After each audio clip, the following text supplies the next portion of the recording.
Good morning and welcome to Morning Rain on Business Television Africa. My name is Benjamin Afre and I'm your host. This morning we want to take a look at Ghana's State of the Nation's address by the President and other stories from other African countries. Let's take a break. When we come back, we'll continue. Looking for a venue for your wedding reception, conferences and retreats, outside catering, recreation? Look no further than Coconut Grove Beach Resort Hotel, located in Elmina. Coconut Grove Hotels, memories worth repeating. Welcome back. Today with me to discuss the State of the Nation's address is Mr. Kenneth Thompson, the CEO of DLS Finance and Leasing. Mr. Thompson, you're welcome. Good morning. How are you? Very well, thank you.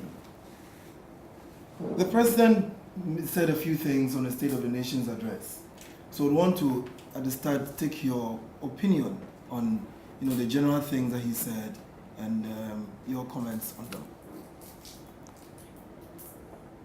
them. The President touched on a lot of areas, and all those areas are relevant to the situation in which we're in now.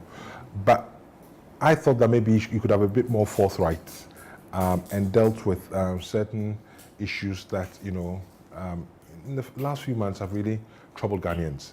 The currency is one issue, and that came out with some Bank of Ghana directives, regulations, that led to some element of, I use panic with a small p. We've also had issues of rising government expenditure, which are pushing up interest rates. And those are of, concern to businesses, especially in a country where, most of the businesses are small and most people, have a capital of maybe $50,000. I don't know that I'm allowed to say dollars now. Am I allowed? Well, you might be arrested for that. Yes. So I thought maybe we should have a bit more forthright and dealt with those decisively, particularly to give confidence to, first to Ghanaians, and then to investors, because there are a lot of people that are looking to invest, and money will go to a home that it feels most comfortable. So those are the areas that I think were not dealt with forthrightly. So you think he should, there were some bold policies or some bold measures you were looking at? I wasn't necessarily looking at a bold policy per se, but the issues needed to be confronted. Okay. You see what I mean? By not confronting them head on, you leave people go away with a sense that it has not been dealt with.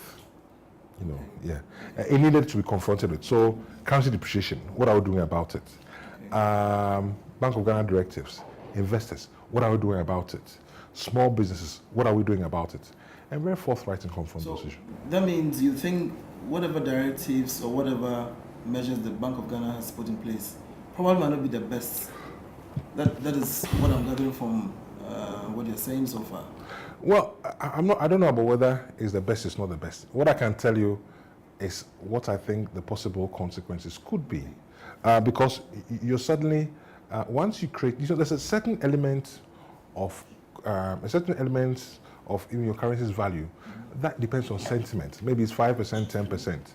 You lose that because you appear as if you're making a knee-jerk reaction, and it sends the wrong signals. In any case, all you're going to do is you're going to drive the business underground. If you drive the business underground, first, it leads to more corruption, because people are going to find a way to do business. It leads to more corruption. You actually lead to a reduction in taxes, because business, yes, exactly. And then suddenly have a parallel market. So that's how I feel about it. One of the things that the government or the president mentioned was to do with imports. You are an entrepreneur, so I'm sure you would have come across people who import lots of things. In your own estimation, what can be done to stem the level of imports into the country as a way of helping stabilize the city? People have come. I mean, the most popular intervention that I've heard people talk about is about tariffs. I don't think the Ghana government has the power to implement these tariffs because it's made certain commitments on certain agreements it's made. For example, even on a HIPIC. Yeah. The issue is Ghana for a long time has never made any concerted effort to develop its local industry or local farming, whatever it is. And so we are at a point where imports are cheaper than what we produce locally. Maybe the currency value is wrong, because I don't see why a bottle of water that has come all the way from, say, France should be cheaper than a bottle of water in Ghana. It doesn't make sense to me. I don't see how cashew nuts from, say, Indonesia should be cheaper than some in Ghana. Yeah. So something needs to be corrected. And it's not enough to say that we should consume made in Ghana goods. There has to be some reason that encourages us to consume made in Ghana goods. And there's a lot of things that the government can do to encourage us to consume made in Ghana goods. The president also talks about the setup of an SME fund. I've been thinking about it and I ask, is it really the panacea to the solution, an SME fund? Is that what we need? I mean, Ghana has been looking for a silver bullet for a long time. I mean, the SME fund is no silver bullet. And this is about, in the last 10 years, I think every year an SME fund has been set up. I think, somebody will say I'm wrong, but every budget is an SME fund. So that's not a silver bullet. In any case, an SME fund for how much? And if you're setting up an SME fund to fund people to buy taxis, or you're setting up an SME fund for people to buy tricycles, or things like that, you're not really contributing Maybe to help boost the local industry, or to help set new industries up, or revamp old ones. Possibly that's what they are looking at. Maybe, but how much? 50 million? 20 million? 30 million? It's not a silver bullet. I mean, we have to think about which areas we can support in an effective way to be able to give us to meet our objectives. And just setting up an SME fund and maybe funding hairdressers, that's not the solution, is it? SME funds, I know it was the one that we had, that was a very big one, the funds hairdressers, barbers. It's nice, but that is not the way to go. What would then be your suggestion, for example, in a way to boost the local industry? What one thing probably might not be the easiest of things to do, but what one thing, would you think can be done in that way to boost local production, for example? We need to think of tax incentives. We need to think, for example, we have a finance company, and I don't think anybody has thought every time our taxes have gone up, and nobody has said, maybe if you invest in a certain kind of industry, we could give you some tax relief.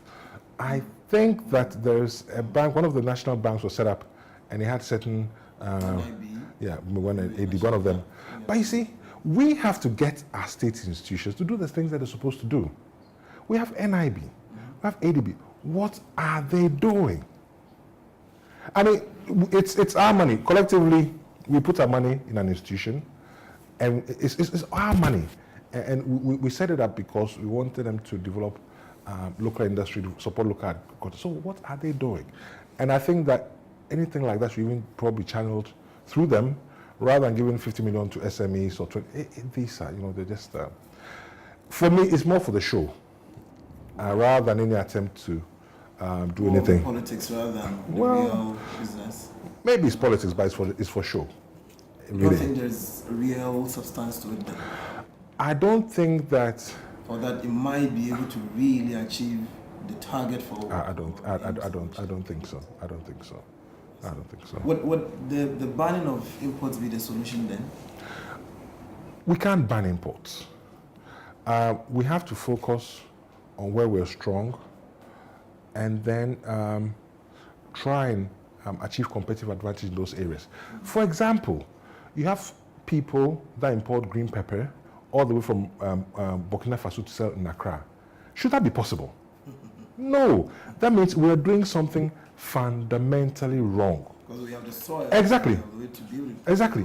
And somebody brings 2 bags of onions and peppers from Burkina Faso, tomato, yes, and makes a good living out of it. Something is fundamentally wrong.